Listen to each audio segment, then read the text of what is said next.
Olá, querido estudante. Eu sou o professor Douglas Gomes e hoje o nosso tema de física do cotidiano vai ser a física das máquinas térmicas. Aquela física que envolve o motor de um automóvel, as usinas termoelétricas que podem gerar eletricidade para uma cidade, aquela locomotiva a vapor que você já deve ter visto nos desenhos animados. Tudo isso tem física aí. Se você tem interesse nesse assunto, deixa já o seu joinha. Quer ver mais vídeos como esse? Se inscreve aqui no canal e ativa o sino das notificações para receber aviso quando tiver vídeo novo. Quer aprender física comigo num curso feito especialmente na sua preparação do seu ensino médio? Acesse meu site professordouglasgomes.com para conhecer a minha plataforma. Agora vem comigo que a gente tem muito a aprender. Grande parte das máquinas térmicas tem como fluido operante o vapor de água, a água e o vapor de água. Como assim? O que é um fluido operante? Aqui você vai ter a água passando por um sistema de tubulações, por pistões, enfim, uma série de objetos tecnológicos e essa água é quem vai fazer as transformações de energia. Para começar, aqui a água fica numa caldeira, vai receber energia térmica aqui por meio de alguma câmara de combustão. Aqui está sendo queimado algum objeto que vai fornecer calor para a água. Essa água se transforma em vapor. Este vapor pode empurrar tanto êmbolos como pode fazer girar turbinas. Esse vapor tem essa capacidade. Depois, o vapor deve condensar, voltando a ser água, para retornar ao processo inicial. Se você não deixar isso acontecer, se você perder esse vapor, você vai ter de trazer de novo para sua máquina um pouco mais de água vindo de outro lugar. Mas no final, você vai ter de devolver água para que a sua máquina continue funcionando. Aqui no caso, a gente tem uma usina termonuclear elétrica. Como funciona? Você vai ter uma reação nuclear num reator que vai aumentar a temperatura aqui do sistema, transferindo energia para a água. A água vaporiza, esse vapor empurra as turbinas vão fazer girar o que a gente chama de alternador. Este alternador gera energia elétrica que vai ser transferida para a nossa cidade. No caso de um motor de um veículo, como é que vai funcionar? A combustão acontece já dentro do motor. Você vai jogar o combustível vai reagir, vai entrar em combustão e vai ter um aumento de temperatura.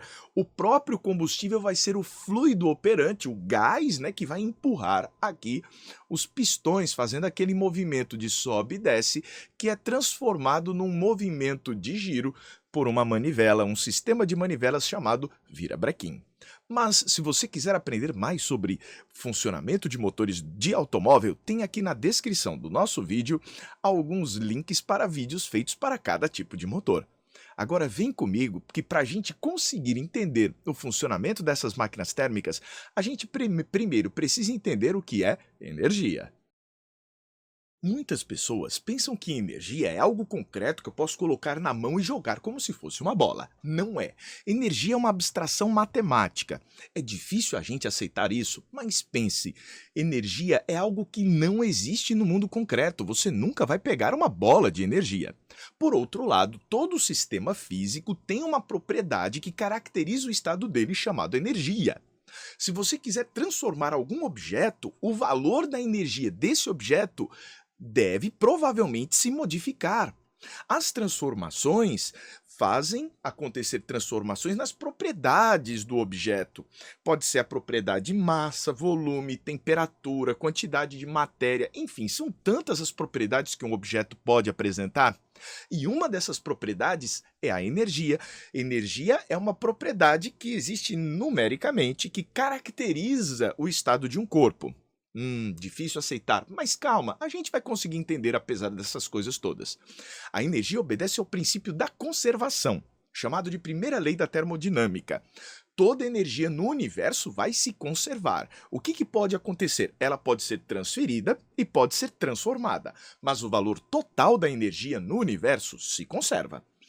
Tudo bem? Bom, próxima história. A energia de um sistema físico depende de como esse sistema está. Se o sistema está de uma forma e se transforma, muda a quantidade de energia. Mas e se ele volta a ser o que ele era? ele volta a ter o mesmo valor da quantidade de energia que ele tinha antes. Então, em todos os processos cíclicos, Douglas, o que é um ciclo? É quando você retorna ao mesmo estado inicial. Em todo processo em que você retorna ao estado inicial, pode ter certeza, o valor da energia final é igual ao valor da energia inicial. Então, o valor da variação da energia em todo o processo cíclico é zero. Quais são os tipos de transferência de energia que podem acontecer? Um deles, muito famoso, é o calor. Calor é a transferência de energia no contexto microscópico das partículas que constituem a matéria, das regiões de maior temperatura para as regiões de menor temperatura. Ou seja, das regiões onde as partículas estão mais agitadas para as regiões onde essas partículas estão menos agitadas. É o que vai acontecer aqui nesta representação. Suponha que você tem uma chama aqui fora do recipiente e dentro do recipiente você tem um gás. Você consegue aumentar a temperatura do gás transferindo energia por esse processo calor. Como? Se a temperatura aqui fora for maior do que lá dentro. Essas partículas aqui de fora vão colidir aqui com as paredes do recipiente e nesta colisão acabam transferindo energia para as partículas que estão lá dentro, que vão ficar mais agitadonas. Então, a transferência de energia vai ser uma partícula interagindo com a outra. Então, a gente falou contexto microscópico, mas existe uma outra maneira de transferir energia. Outra maneira de se transferir energia é o trabalho, que é a transferência de energia no contexto macroscópico por meio de força e de deslocamento. Por exemplo, se você pegar aqui um gás, eu estou representando só uma das moléculas do gás aqui maior, certo? Aqui de verde. Existem várias outras moléculas, obviamente, constituindo o gás. Se você vier aqui e comprimir o gás, você está transferindo energia para ele. Então, durante uma compressão, você pode esquentar um gás. Espremendo um gás, ele esquenta. São duas essas as formas que a gente pode observar de transferência de energia. E é em cima disso que a gente vai estudar agora as transformações que ocorrem numa máquina térmica. Vem comigo.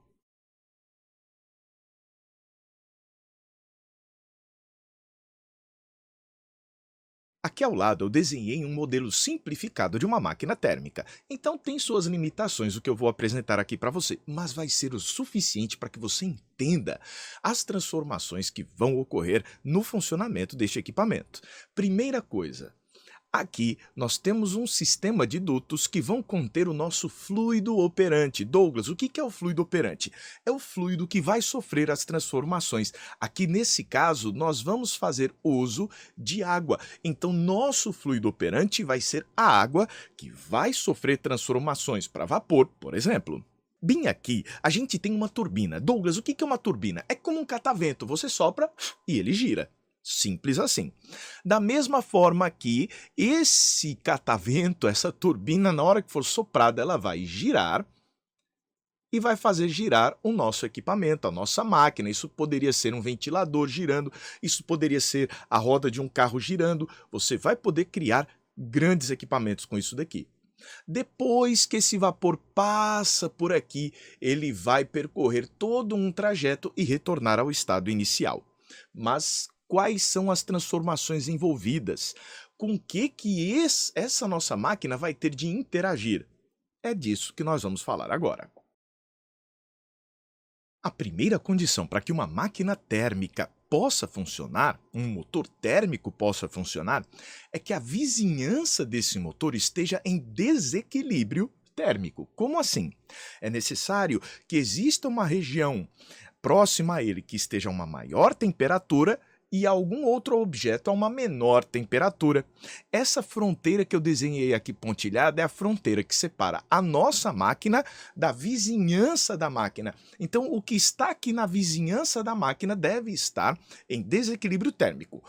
A temperatura maior, chamado fonte quente, algum objeto a uma temperatura maior. Aqui a gente vai ter uma câmara de combustão, onde vamos queimar, sei lá, pode ser com um combustível qualquer, como álcool, gasolina ou até carvão, o que você quiser fazer para deixar a temperatura aqui maior. E a fonte fria costuma ser a própria atmosfera, as águas de um rio ou até a água do mar. Então vai depender de onde você se encontra. Os carros utilizam a atmosfera como fonte fria. E muitas termoelétricas utilizam ou o rio ou o mar para conseguir resfriar, né, receber calor da nossa máquina térmica. Agora vamos observar quais vão ser as transferências que vão acontecer. Primeira coisa, na hora que você coloca aqui a nossa água em contato com a nossa fonte quente, a câmara de combustão, vai acontecer a transferência de energia. Por qual mecanismo? Pelo mecanismo calor. Então, nós vamos observar aqui a entrada de calor. Este calor recebido, o módulo do calor, a gente vai falar em módulo para sempre dar um valor positivo, certo? Este calor vai provocar uma transformação nesta água que está aqui. Ela vai vaporizar. E à medida que ela vaporiza, ela se expande. E para se expandir, ela vai precisar fazer força e deslocar o que estiver ao redor.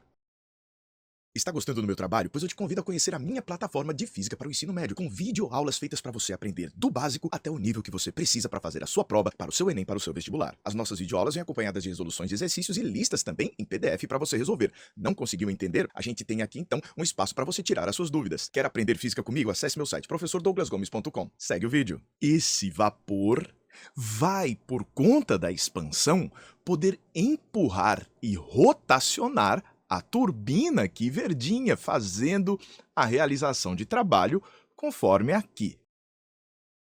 Note que nem todo o trabalho realizado aqui na expansão vai sair da máquina.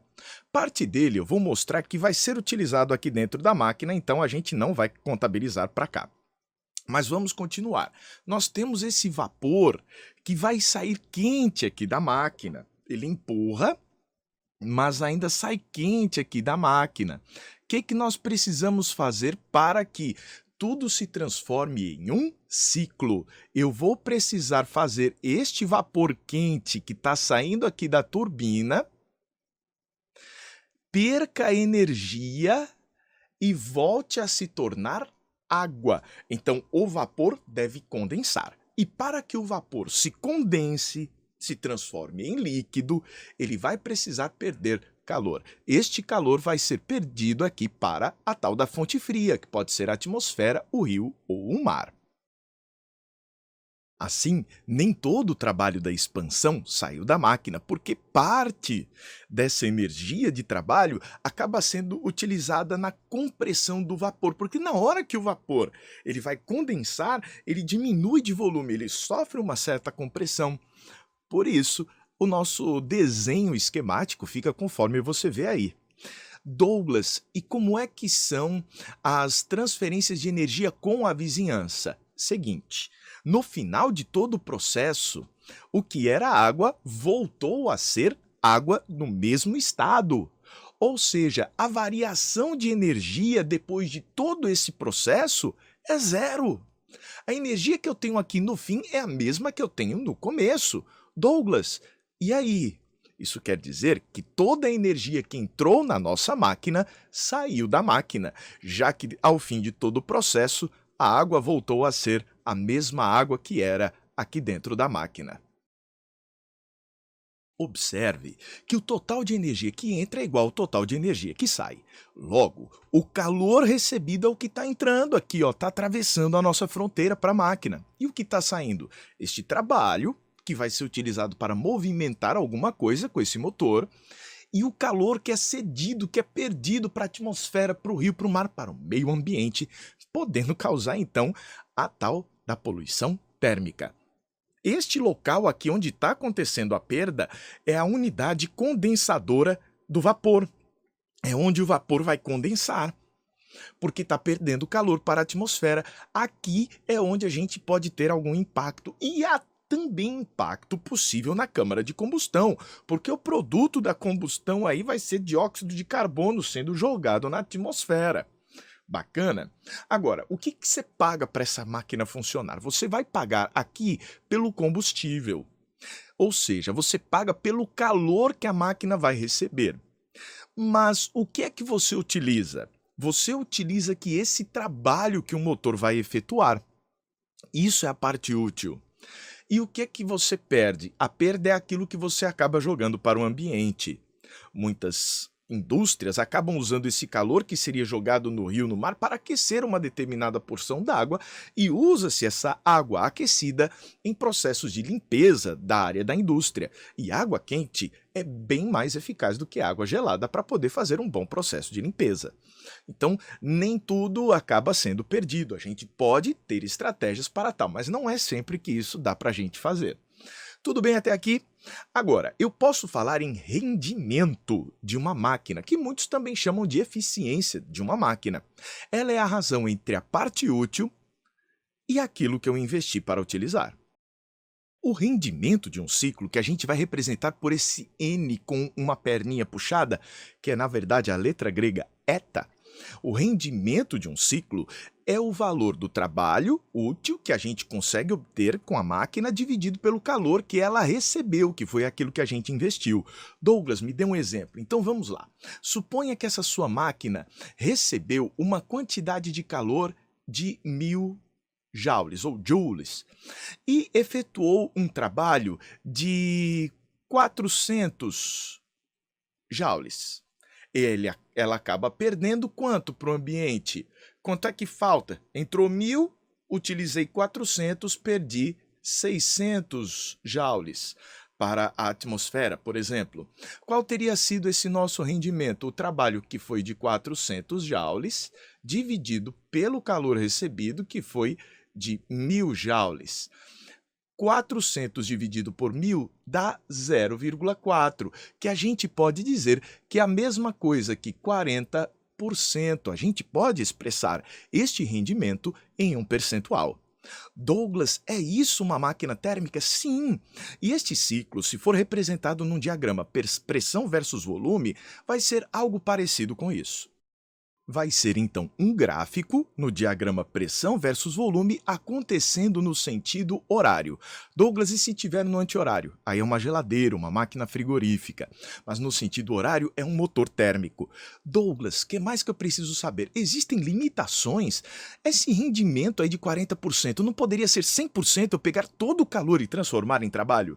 É aí que vem a parte complicada. Para poder o nosso fluido operante voltar a ser o que era antes e fechar um ciclo, em algum momento será necessário perder calor. É impossível, numa transformação cíclica, uma máquina pegar todo o calor recebido e devolver para a vizinhança na realização de trabalho. Não dá, porque, como eu já disse, em uma parte do ciclo, você vai precisar perder calor para voltar a ser o que era para o vapor, aqui nesse caso, voltar a ser a água. Não interessa o que você tente fazer. É impossível uma máquina operando em ciclos converter todo o calor recebido em trabalho. Douglas, é impossível converter todo o calor em trabalho em ciclos. Se a transformação não for cíclica, dá para fazer isso. Mas só se ela não for cíclica. Se for um ciclo, não dá para converter tudo. Tudo bem? Douglas, tem mais alguma outra limitação? Tem. Existem limitações para o funcionamento das máquinas térmicas. O rendimento de qualquer ciclo vai ser sempre menor do que 100%. Mas existe uma limitação intermediária que é chamada limitação do ciclo de Carnot. Sadi Carnot foi um engenheiro que foi pensar qual seria a melhor forma de construir uma máquina e ele conseguiu chegar a uma idealização. A máquina dele não dá para a gente construir. Ela precisaria de um tempo muito grande para funcionar, não poderia ter atrito, uma série de situações ideais. Mas para que serve estudar o ciclo de Carnot? Para a gente saber até onde uma máquina consegue ir. O máximo de rendimento que uma máquina pode apresentar, de acordo com o Carnot, naquele ciclo idealizado dele, seria 1 menos a temperatura da fonte fria dividido pela temperatura da fonte quente. Tem um vídeo aqui no canal, vou deixar o link aqui na descrição, falando sobre o tal do ciclo de Carnot. Este ciclo tem que vir aqui calculado com a temperatura em Kelvin. Ah, professor, eu gosto mais de Celsius porque é mais bonitinho. Não, você tem de usar Kelvin, que Kelvin é a temperatura relacionada à agitação das partículas, vai ter sempre valores positivos. Vamos supor, por exemplo, que a gente tivesse aqui para a temperatura da fonte fria, então vamos colocar aqui, ó, a temperatura da fonte fria fosse algo em torno de 300 Kelvin.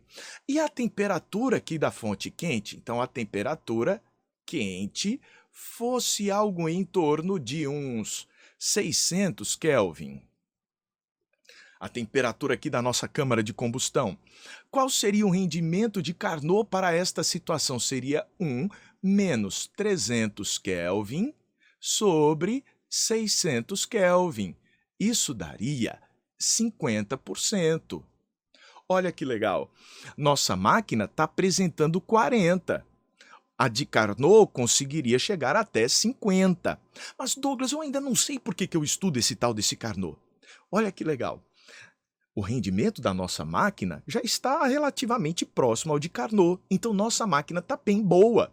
Se a gente tivesse uma máquina de 10% de rendimento, enquanto a de Carnot daria 50%, a gente sabe que aí dava para melhorar bastante a máquina.